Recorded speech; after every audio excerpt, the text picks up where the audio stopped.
Hey, welcome. We're at Knowles today. Just finished up training. I'm gonna show some more technique. I taught this earlier in the competition class. It's a series that has a link between the techniques. All right.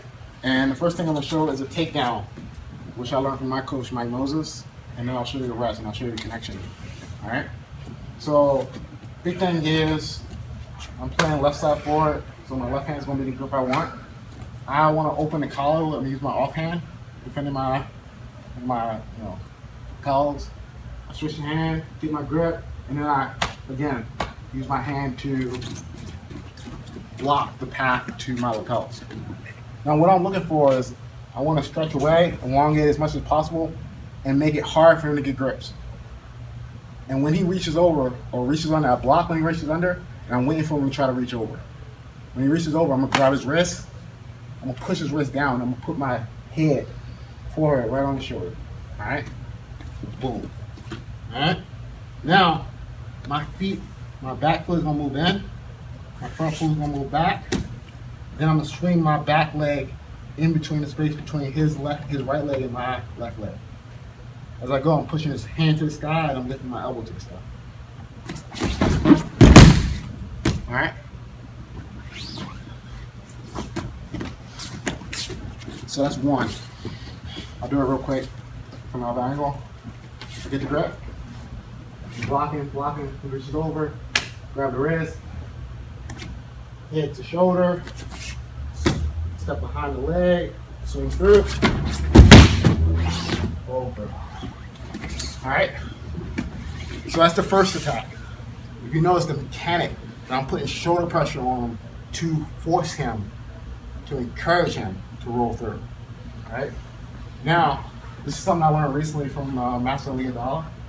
It's the same concept applied in a different situation. So we start off butterfly, he's gripping the pants, he's thinking about bullfighting pass and whatever. Right away I want to break the grip.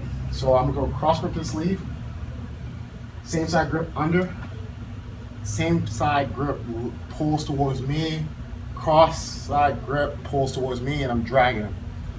I want his wrist to touch outside my thigh. So, pull through, hand comes under the arm, grabs under the collar, switch the grip, lean so he starts to tilt. I don't want to lift him, I don't want to sweep him with this. All I want is room to bring my leg out. So I'm gonna drop my shoulder, swing my legs out, back goes to the mat, I lift my elbow, I lift his wrist to the sky, and I roll through. Come on. Same thing. Start off with a grip break. Cross side. Under. Pull through. Boom. Connect. Under. Grip. Switch to grip. Lean, lean, lean. Create the space to come out. Back to the mat. Elbow high, lift the wrist, roll through. All right, and then the next one is something I picked up recently from one of Kurt Sigando's videos. Same mechanic, applied in a different situation. I'm trying to show you the connection, like how one tool can translate, So this time, I'm in half guard, he's trying to cross show me, he feeds the first grip. Got my chin. What I want is pull this, I'm gonna roll to my side, pull the elbow back, grip, go under.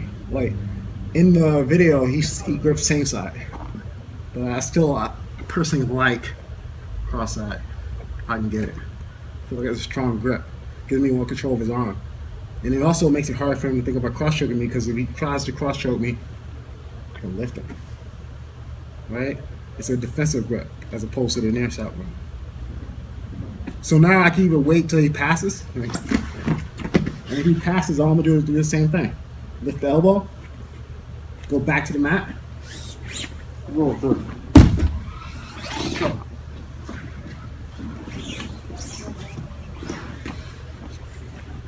Or I can force him to pass by bumping him. So we'll do it from this side. So chin down, trying to make it hard for him to get a deep grip. Elbow back, put the sleeve under, and I want to cross up. So I can have control of the upper body. Now, if he's like, he kind of aware of what's going on, or he just wants to stay here and slow me out, what I'm gonna do is take this foot out, and I'm gonna take this knee and just walk in.